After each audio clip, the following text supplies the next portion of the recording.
Now we are going to determine the total bacterial count by using BactaSlyde. Take 40 ml of water solution and take one BactaSlyde. Dip BactaSlyde and dip in water sample beaker. It must be totally submerged in beaker. Now wait for 4 or 5 seconds. Remove BactaSlyde and place it on its initial place.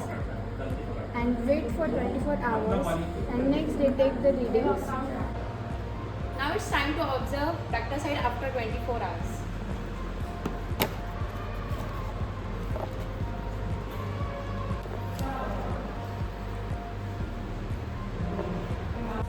Now we will compare it with this book. So its total bacteria is 10 raised to 3.